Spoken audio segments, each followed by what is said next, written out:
je vais commencer cette lecture critique de la théorie qui, selon moi, présente 4 failles principales.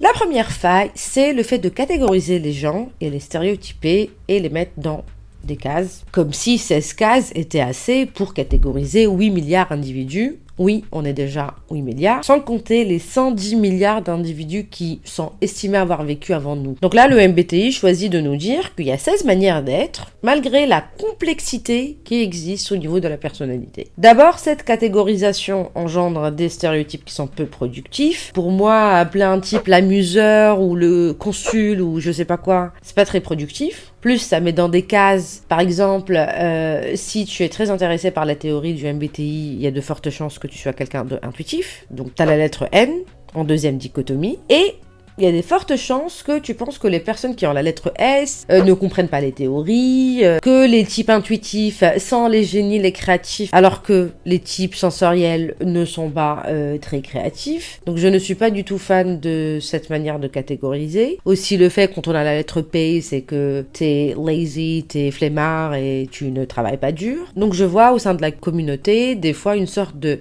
hiérarchisation. Des fois ça peut aller jusqu'à la discrimination, à dire ce type-là, on s'entend pas avec, à ce type-là, ils sont superficiels ou autres. Donc voilà, you get what I mean. Ça peut être réductionniste et exclusif dans le sens où on exclut certaines personnes qui sont jugées sans même les connaître. Même moi, au bout d'un moment, j'étais un peu victime de la catégorisation des gens en pensant que certains types peuvent être mes amis, je vais bien m'entendre avec ou autres, et parce que c'est des personnes qui vont me ressembler. Et c'est vrai que une personne qui a le même type que toi va avoir certaines ressemblances, mais elle peut te ressembler un peu en fonctionnement, en personnalité, mais avoir des intérêts complètement différents des tiens, et tu peux partager tes intérêts avec une personne d'un type vraiment opposé, par exemple. Ce qui me ramène au deuxième point, la deuxième faille, le manque de représentation des nuances.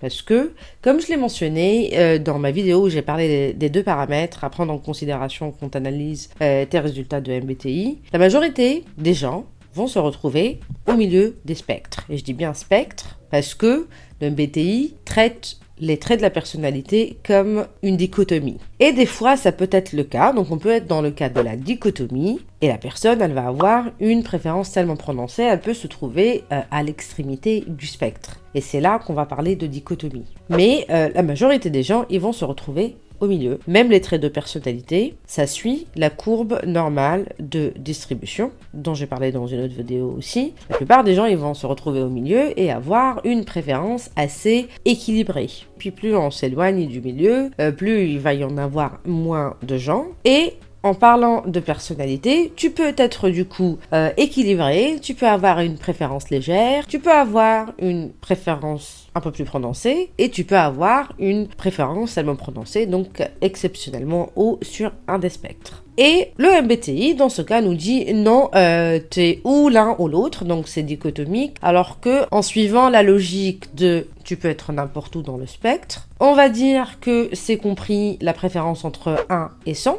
Donc là, en prenant les 4 spectres, si on prend les cadres, donc de 1 à 100, on va se retrouver avec 100 millions de combinaisons, qui changent déjà de 16 combinaisons. Et après, si on rajoute le trait de névrosisme, qui n'est pas représenté sur la théorie du MBTI, donc l'originale théorie, qui a été reprise maintenant sous la forme du site de 16 personnalités, le trait qui est maintenant représenté par assurance ou turbulence, il me semble. Donc là, on rajoute un autre trait, et là on se retrouve sur 10 milliards de possibilités de combinaisons. Donc là tes chances d'être vraiment comme quelqu'un d'autre et d'être dans une case, on passe rapidement de 16 à 10 milliards. Ce qui pour moi ne couvre toujours pas toute la diversité humaine, hein, mais c'est déjà ça. Donc ce que je veux dire ici, c'est take it with a grain of salt. Et rappelle-toi que c'est une théorie qui est utile, ok, mais qui est très simpliste et qui met dans des catégories qui semblent un peu trop statiques. Ce qui me ramène au troisième point,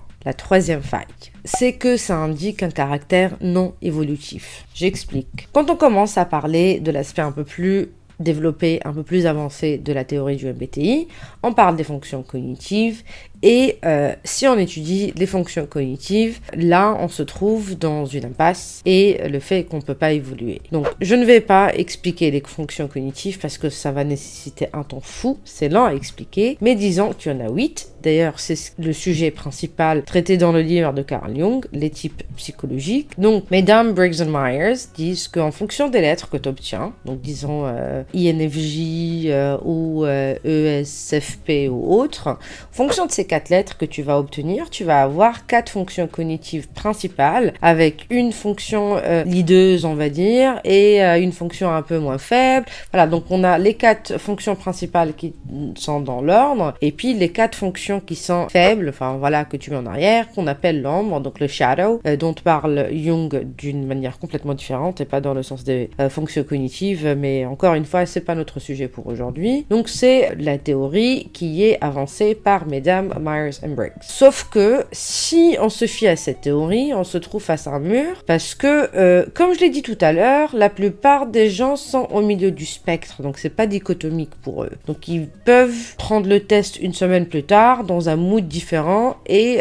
retrouver des lettres. Il y a une lettre qui va changer. Et rien qu'en changeant une seule lettre, notamment la dernière lettre, le P ou le J, bah, toutes tes fonctions cognitives changent complètement. Donc, tu as des fonctions que tu n'avais même pas, tu as tout qui est chamboulé, quoi. J'espère que tu arrives à suivre. Hein. Je sais que pour les personnes qui ne connaissent pas les fonctions cognitives, c'est compliqué à suivre. Mais disons, en fait, on a un souci technique, le MBTI, en mode fonction cognitive, ça ne colle pas vraiment avec la réalité, c'est ce que j'essaye de te dire. Parce que si on s'y fie, c'est que non, tu as un seul type, parce que tes fonctions cognitives en dépendent, ou sinon, tes fonctions cognitives, on voit que tu as les fonctions cognitives, donc je sais qu'il y en a beaucoup qui font ça, on pense que ta fonction cognitive principale, c'est ça, et du coup, bah, toi, t'es ou ce type, et du coup, on est en train de deviner, bah, voilà ton type. Et si tu as un résultat différent, bah, c'est que c'est toi qui as mal posé, t'as mal répondu aux questions. Donc déjà, moi, en lisant le livre de Carl Jung, je n'ai pas vu avancer qu'on en utilise 4 dans un ordre bien particulier,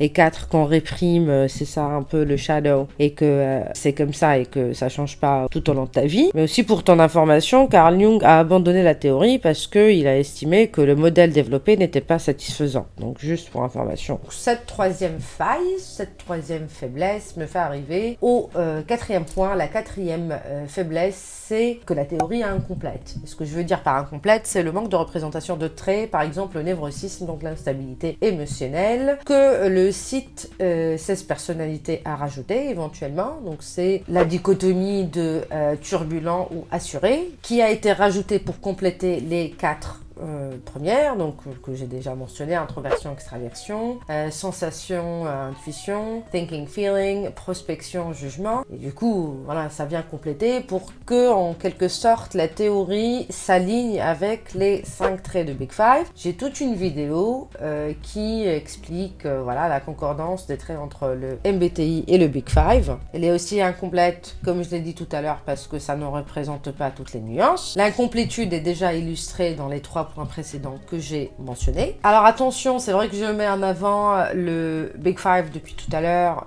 comme si j'étais en train d'incendier le MBTI, mais au fait, je ne suis pas en train de dire que le Big Five est la théorie parfaite, hein, parce que on est dans le monde de la psychologie. Ce n'est pas une science exacte par rapport à la psychologie de la personnalité.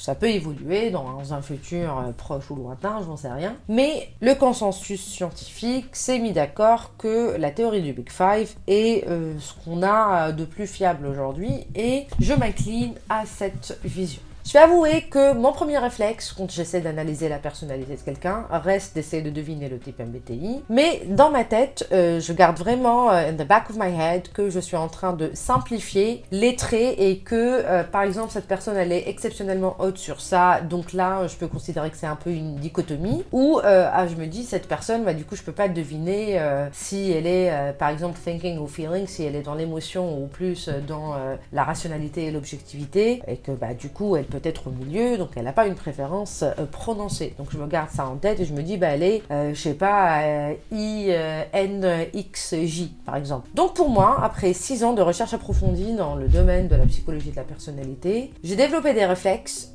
qui combinent automatiquement les deux théories, que je trouve, voilà, pour moi, convaincante. Après, je sais qu'il y a d'autres modèles dans la psychologie de la personnalité, j'en suis consciente, je ne sais pas tous étudier, parce que je vois des fois dans les commentaires les gens qui me demandent d'analyser un modèle ou un autre. Je ne suis pas calée dans les autres modèles, donc Ennéagramme et autres. Je les connais d'une manière que moi je considère superficielle et pas assez développée pour que je puisse les analyser, mais peut-être éventuellement on verra. Dans la prochaine vidéo, je vais expliquer la manière avec laquelle moi j'analyse la personnalité aujourd'hui et comment analyser ses résultats MBTI ou Big Five, du genre quels traits sont qualifiés comme positifs, l'interaction entre les différents traits, les différentes combinaisons, ce que je dois viser en voyant mes résultats, avec des exemples concrets on va dire, et peut-être que je me baserai sur ma petite personne et mon petit parcours personnel. Je vais pas tarder, je vais juste dire à la prochaine fois en espérant que ça ne va pas trop tarder, parce que comme je l'ai dit déjà la dernière fois, je galère à faire des vidéos,